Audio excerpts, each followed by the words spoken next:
मार्क्सवाद की विचारधारा।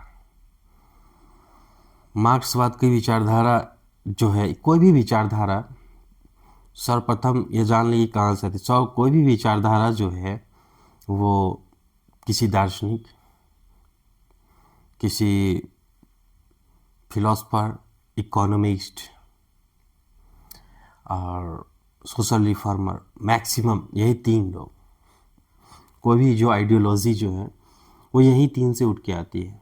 या तो वो कोई दार्शनिक होंगे, या कोई इकोनॉमिस्ट हो सकते हैं, या फिर सोशल रिफॉर्मर हो सकते हैं। ये तीन ही मुख्यतः मेन होते हैं। इसके अलावा भी हो सकते हैं कोई, ये तो विचार की ही तो बात है। हर मनुष्य के पास अपना विचार होता है, पता ना उसकी कोई विचार एक धारा की तरह बहने लगे तो वह भी एक आइडियोलॉजी और विचारधारा में परिणत हो जा सकती है।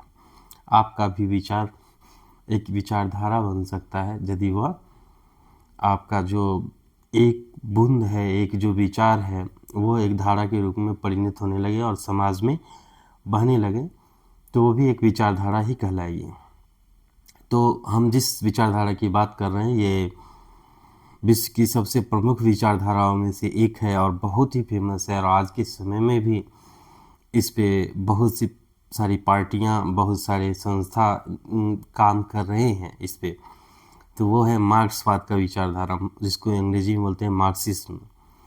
19वीं सदी में ये 19th सेंचुरी में ये विचारधारा स्टार्ट हुई और जर्मनी का दार्शनिक कार्ल मार्क्स जो थे, जो इसके विचारधारा के जो मेन है, तो वो जर्मनी से थे। जर्मनी में दार्शनिक और अर्थशास्त्रिक और विचार कार्ल मार्क्स विचारक,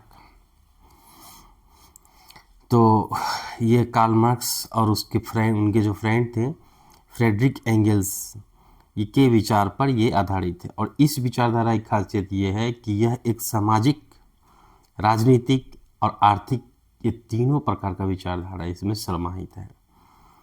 यानी इसमें सामाजिक की भी, सामाजिकता की भी बात है, राजनीतिक भी बात है और आर्थिक विचारधारा की बात है। और यह जो विचारधारा है मुख्य रूप से कैपिटलिज्म का विरोध करती है। ये जो विचारधारा है जो कैपिटलिज्म का विरोध करती है और समाज में बराबरी लाने की वकालत करती है। मैं फिर से इसी सेंटेंस को रिपीट करूंगा कि यह जो विचारधारा है कैपिटलिज्म का विरोध करती है और समाज में बराबरी लाने की वकालत करती है। उदारवाद, बाजारों को आपने उदारीकरण के तौर पे छोड़ दिया है खुला, कि जिसको जितना बना है वो बनते रहिए, अरबपति खरबपति। तो ये ऐसा पहली बात नहीं है कि इतने मिलेनियर, आजकल सुनते ही है ना आप लोग भी कि इतना मिलेनियर, हाँ अरबपति हो गए, इतने अरबपति हो गए। एक मैगजीन है वर्ल्ड लेवल पे, फोर्ब्स मैगजीन, वो अरबपतियों की सूची ही जारी करती है। तो ये ऐसा नहीं है कि ये पहली बार 21st सेंचुरी में, 21वीं सदी, 22वीं सदी जो है, 21वीं सदी, आने वाली सदी, इन सबों में पहली बार कोई अरबपति हो रहे हैं, ऐसा कुछ भी नहीं है। इससे पहले भी अरबपति हुए थे और कहाँ गए वो अरबपति वो तो पता नहीं।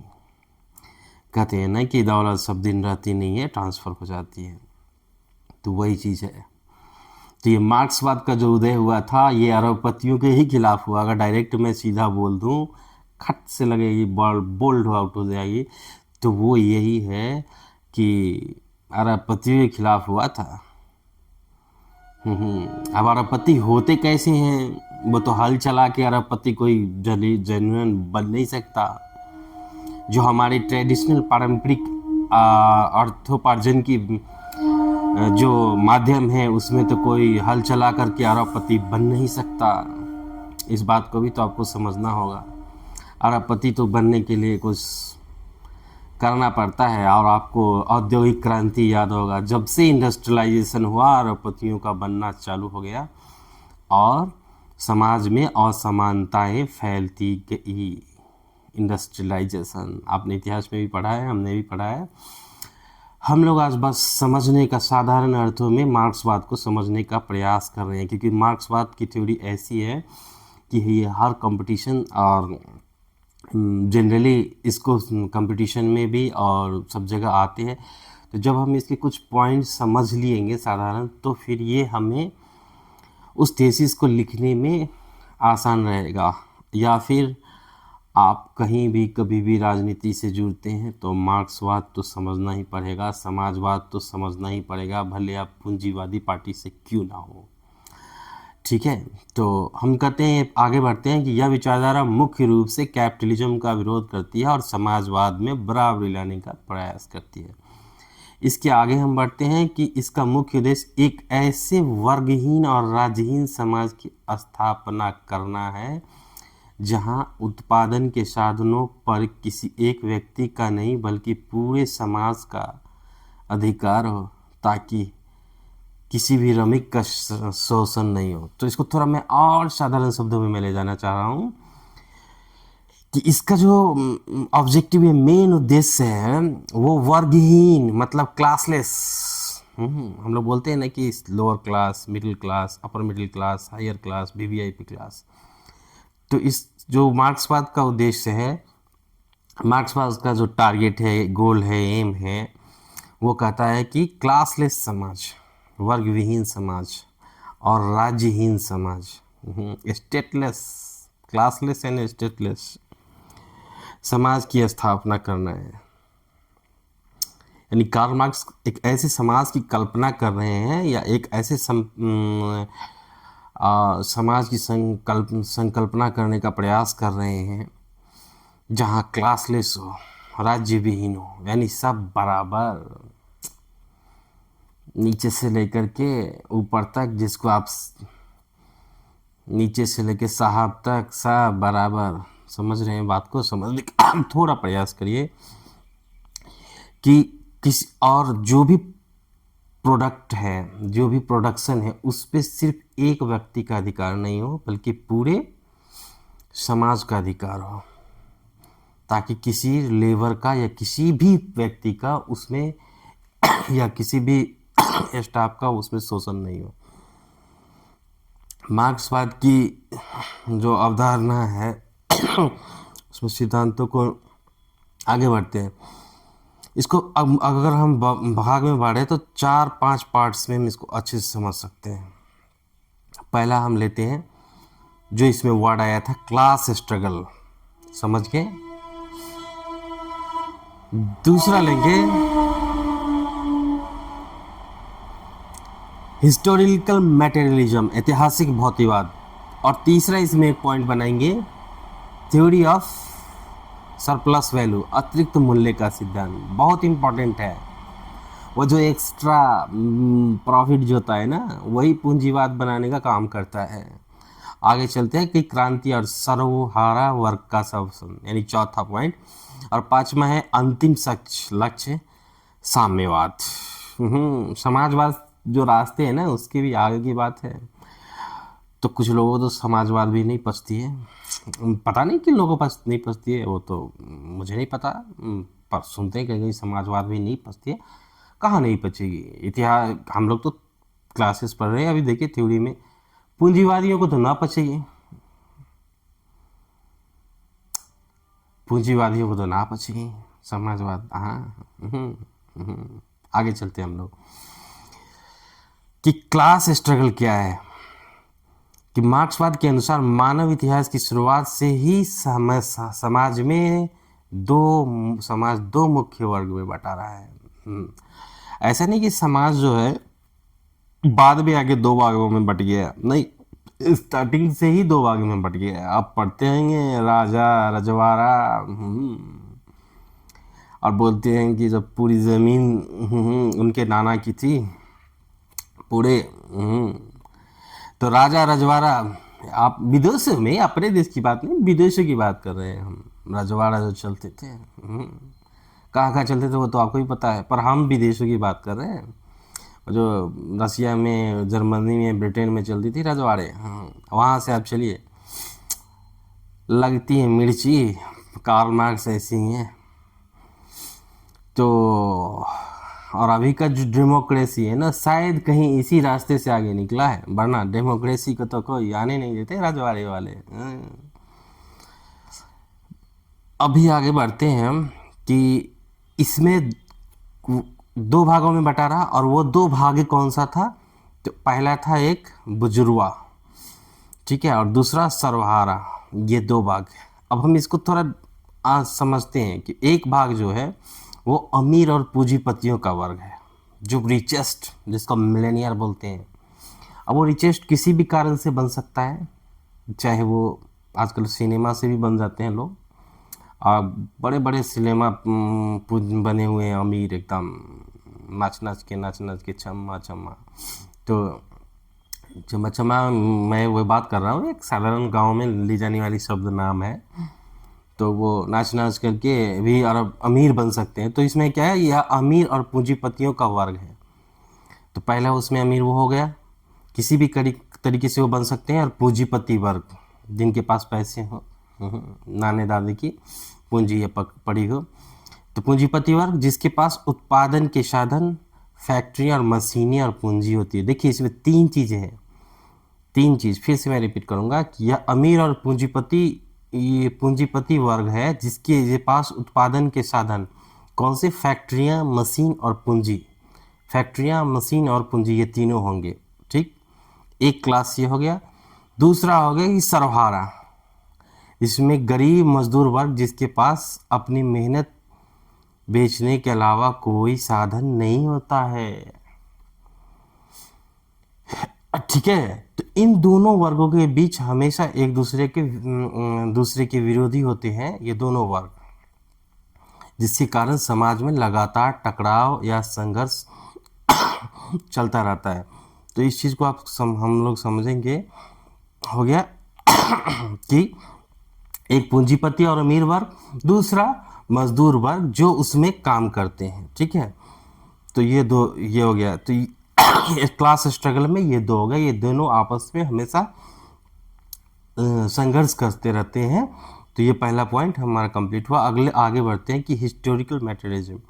इस सिद्धांत के अनुसार, ऐतिहासिक भौतिकवाद के अनुसार, इतिहास और समाज में होने वाले सभी बदलावों के पीछे मुख्य कारण आर्थिक और भौतिक परिस्थितियां होते हैं, ना कि कोई दैवीय शक्ति या केवल विचार। कार्ल मार्क्स बोल रहे हैं कि जो समाज में जो भी बदलाव होता है, इतिहास और समाज में होने वाले बदलाव के पीछे, जो भी समाज में बदलाव होता है, चाहे वो इतिहास में हुआ है या अभी हो रहा है, उसके पीछे जो है आर्थिक और भौतिक परिस्थिति काम करती है, ना कि कोई दैवीय शक्ति। कोई दैवीय शक्ति युक्ति नहीं होती है। इनका कहना है कि ये भौतिक, इकोनॉमिकल एंड फिजिकल कंडीशंस होते हैं जिसके कारण उसमें चेंजेज होता है। यानी शक्ति कोई दैवीय विचार नहीं होता है, दैवीय शक्ति नहीं होती है, उसमें सिर्फ आर्थिक और भौतिक परिस्थिति होती है। और इसी में क्या है कि जिस वर्ग का अर्थव्यवस्था और उत्पादन के साधनों पर कब्जा होता है, वही वर्ग समाज के नियम और राजनीति की संस्कृति तय करता है। यानी समाज का नियम, राजनीति और संस्कृति कौन तय करेगा? चाहे वो तो सर्वहारा समाज का यदि हो तो, और नहीं तो अमीर पूंजीपतियों का समाज हो तो, वो दोनों में से जिसका होगा वही करेगा। आपको तो पता ही है कि इतिहास उसी का लिखा जाता है जनरली, ऐसा नहीं है, सच तो छुपती नहीं। फिर भी लेकिन वही वर्ग का संस्कृति को फॉलो अप चलेगा, ये तो कॉमन सी बात है। उसके बाद अब चलते हैं अतिरिक्त मूल्य का सिद्धांत। ये बहुत इंपॉर्टेंट है, इससे पता चल जाएगा कि ये अरबपति भूख कैसे जाते हैं लोग। ऐसा नहीं कि इसमें कोई वो बहुत टैलेंटेड है, नहीं नहीं नहीं नहीं, नहीं। आपको भी जस्ट समझ में आ जाएगी अरबपति बन कैसे जाते हैं लोग। कि मार्क्स का मानना था कि पूंजीपति लोग, थ्योरी ऑफ सरप्लस वैल्यू, अतिरिक्त मूल्य का सिद्धांत, ये जो एक्स्ट्रा चीज़ है ना, वही ना आपको एक्स्ट्रा बनाएगी। अगर आप एक्स्ट्रा बन जाते हैं, यानी अरबपति को क्या बोला जाता है? Extra ordinary. कॉमन सेंस समझिए कि इसको क्या बोला जाता है कि एक्स्ट्रा ऑर्डिनरी। तो एक्स्ट्रा कुछ वैल्यू लिया होगा समाज से कहीं पर से, वो पूरी प्रोसेस में, तो फिर वो उसने एक्स्ट्रा बन गया, ठीक है। तो वही एक्स्ट्रा की बात है कि मार्क्स का मानना है कि पूंजीपति लोग मजदूरों को उनके काम के बदले बहुत कम मजदूरी देते हैं। देखते ही रहते हैं ना, अभी भी हड़ताल वगैरह चलती रहती है कि 12,000 में क्या होगा, 14,000 में क्या होगा, 10,000 में क्या होगा। पूरे चूल्हे में तो झोंका गए हैं सब। बात समझ रहे हैं ना, कि मार्क्स का मानना था कि पूंजीपति लोग मजदूरों को उनके काम के बदले बहुत कम मजदूरी देते हैं। वो तो आप सच से देख लीजिए, अभी भी देख लीजिए कितना मिलता है, 12,000, 10,000 बस, वो भी मुश्किल से। और उस पर मजदूरों की मेहनत जिससे जो असल मुनाफा होता है, यही तो गेम होता है ना साना जनाब, कि 500 लोग मिल करके फैक्ट्री चलाते हैं और वो 500 करोड़ का प्रॉफिट दर्ज कर लेता है। फिर मैं सेंटेंस रिपीट करूँगा कि 500 लोग मिल करके फैक्ट्री चलाते हैं और वो फैक्ट्री 500 करोड़ जो मुनाफा दर्ज करता है वो किसी और का नहीं, वो उस पूंजीपति अमीर पूंजीपति वर्ग का हो जाता है। तो ये जो चीज़ है, यही उसको एक्स्ट्रा सरप्लस वैल्यू जो है वही उसको इनकम को बनाती है, वही उसको इंक्रीज कराती है, उसको आगे करके लेके चली जाती है। तो ये हो गया एक्स्ट्रा इनकम का वो ये बात कि कोई अरबपति कैसे बन जाते हैं। अब तो अब वो बात को आप समझ चुके हैं। आगे हम एक चीज़ इसमें कुछ और चीज़ इम्पोर्टेंट देखेंगे गौर से, कुछ वर्ड है इसमें आती है सर्वहारा की तानाशाही का अर्थ, कामगार वर्ग का शासन। सर्वहारा की तानाशाही का एक कामगार वर्ग का शासन अर्थात लेबर का जो शासन होगा। यह पूंजीवादी समाज के बाद आने वाली समाजवादी समाजों में कामगारों का राज्य है। देखिए, पूंजीवाद के बाद एक प्रोसेस है कि समाजवाद आएगा, इसमें कंट्रोल हो जाएगा, यानी जो सार्वजनिक संपत्तियां हैं जो उस पर कंट्रोल हो जाएगा। परंतु समाजवाद अभी भी नहीं आप वर्ल्ड में कहीं भी देख सकते। सोशलिज्म बस कुछ पार्टियों के नाम रख लेने से समाजवाद पार्टी कुछ भी रख लीजिए आप, कुछ भी समाजवाद डैश डैश समाजवाद dash dash Samajwadi dash dash, तो इससे समाजवाद मत समझिए कि समाजवाद आ गया है। और थोड़ा बहुत जो चली भी थी 1940 के आसपास, वो समाजवाद कहीं और चली गई और फिर से पूंजीवाद के रास्ते पर ही चली गई। क्योंकि जब प्राइवेटाइजेशन बढ़ता है तो मतलब है कि पूंजीवाद बढ़ा, मतलब है कि वो पीछे जा रहा है, नहीं कि आगे आ रहा है। तो आप देख लीजिए, जब अरबपतियों की संख्या बढ़ेगी या अरबपतियों की इनकम कुल दौलत की संख्या बढ़ेगी, तो ये मत समझिए कि वर्ल्ड या कोई कंट्री समाजवाद या साम्यवाद की ओर, सोशलिज्म या कम्युनिज्म की ओर जा रहा है। वो नहीं, वो संभव नहीं है। वो नहीं हो रहा है, वो कहीं पे भी नहीं आ रहा है, किसी भी कंट्री में नहीं हो रहा है। और औद्योगिकरण, इंडस्ट्रियलाइजेशन, यह जो है ये पूंजीवादी ही हर चीज़ में अपना पैठ बना लेते हैं, अपना जगह बना लेते हैं, स्थान बना लेते हैं। तो फिर तो समाजवाद की कल्पना और साम्यवाद की कल्पना बहुत मुश्किल हो जाती है, बहुत ही दिक्कत की बात हो जाती है। मार्क्सवाद के बारे में कुछ और है कि मार्क्सवाद ने निराश ही किया है, कारण चाहे कुछ भी हो, परंतु व्यवहार में मार्क्सवाद असफल हुआ है। बिल्कुल, मार्क्सवाद असफल हुआ है, इसका एक मुख्य कारण केंद्रीकरण की प्रवृत्ति है। सर्वहारा की तानाशाही साम्यवादी पार्टी की तानाशाही बन जाती है। देखिए, इस लेवल पर तो कहीं किसी कंट्री में हुआ ही नहीं है कि जो साम्यवादी की तानाशाही बनी है कम्युनिज्म पर। लेकिन क्या हो जाता है कि जब हम मार्क्सवाद में कई कंट्री आगे बढ़ी थी, जैसे रसिया और जापान, तो आगे बढ़ कर के उस समय क्या हुआ कि उसमें से ही वो जो सर्वहारा समाज था जो आगे बढ़ा और जो सत्ता में आगे आया, सोशलिज्म के रास्ते से आगे बढ़ा इन कम्युनिज्म पे, तो वही सर्वहारा समाज फिर से उसी में से कोई कैपिटलिज्म बन जाता है कि जो कैपिटलिस्ट की पूंजी अगर जाएगी, जो कैपिटलिस्ट जो एक ढेर खड़ा कर रखा है और वो बैकफुट पे जाएगा, तो वो तो पीछे से कुछ तो करेगा ही ना। तो वो वही चीज़ हो जाता है कि फिर भी वो वहाँ से डिस्टर्ब कर ही देता है, आइदर इन द फॉर्म उसी में से किसी एक को लाके फिर से वो खड़ा कर देता है और वो डिफ़ॉल्ट क्रिएट करता है। तो कहने का मतलब कि ऐसा नहीं है कि ये मार्क्सवाद का जो मार्क्सवाद जो है वो कहीं फेल पूर्णतः कहीं सही ढंग से प्रयास ही नहीं हुए हैं। उसके आगे बढ़ते हैं कि पार्टी की तानाशाही और जो सर्वहारा की समाज की जो बात करते हैं कि जो उनके हाथों में सत्ता जाएगी, तो उसी के बारे में बताइए। उनकी तानाशाही बन जाती है, चाहे वह स्टालिन हो या फिर माओ हो। सोवियत संघ में मिखाइल गोर्बाचोव द्वारा प्रारंभ किए गए सुधार आंदोलन ने न केवल यूरोप में ही अपितु लगभग पूरे विश्व में साम्यवादी आंदोलन को अंत का प्रारंभ कर दिया। साम्यवादी चीन ने अपनी अर्थव्यवस्था और शासन व्यवस्था में अनेक उदारवादी कदम उठाए हैं। एक वैकल्पिक विचारधारा के रूप में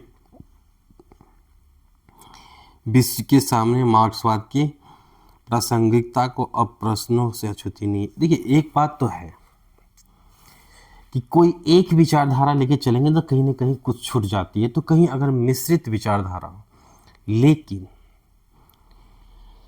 लेकिन एक सफल डेमोक्रेटिक कंट्री के लिए भी पूंजीवाद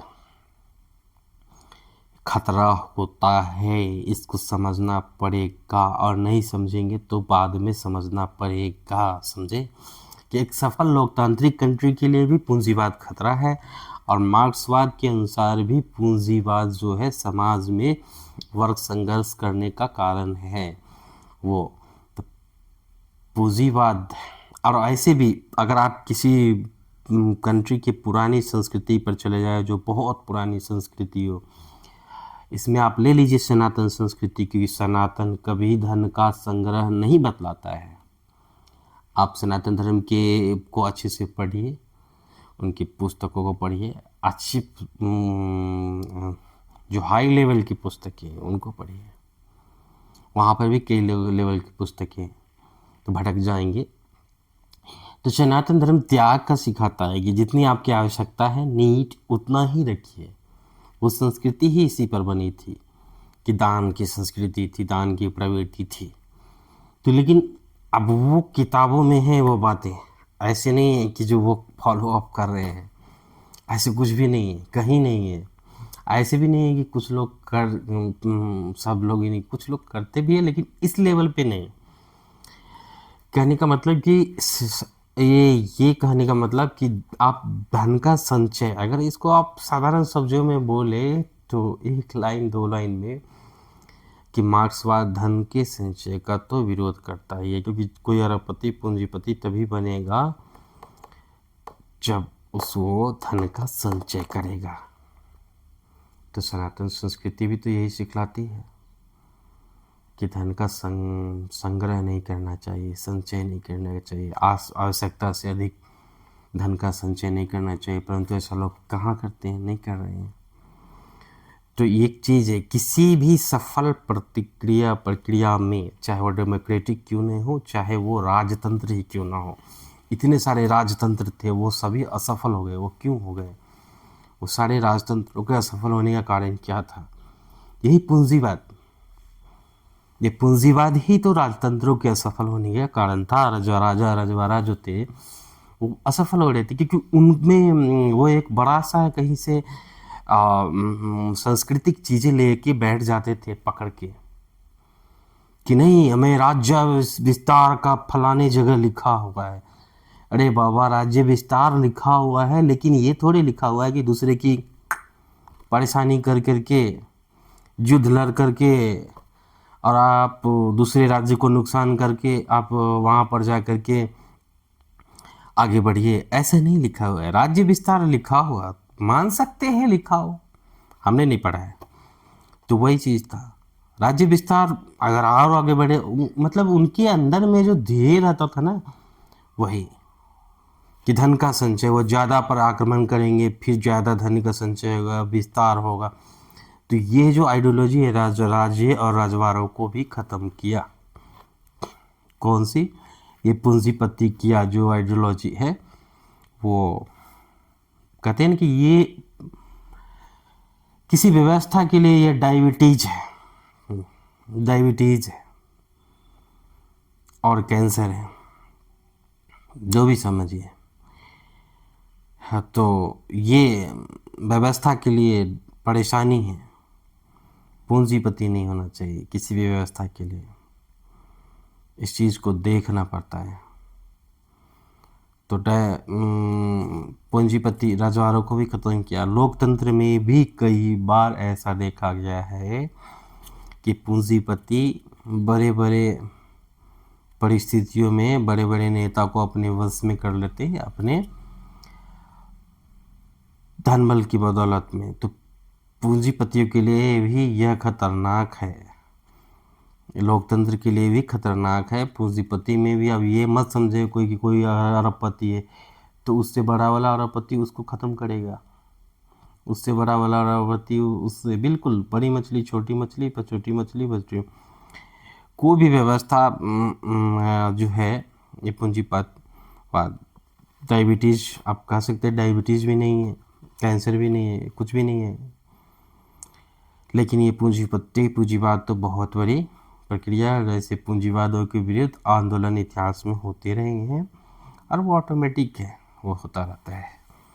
तो फिर मिलते हैं। अगर इस सारे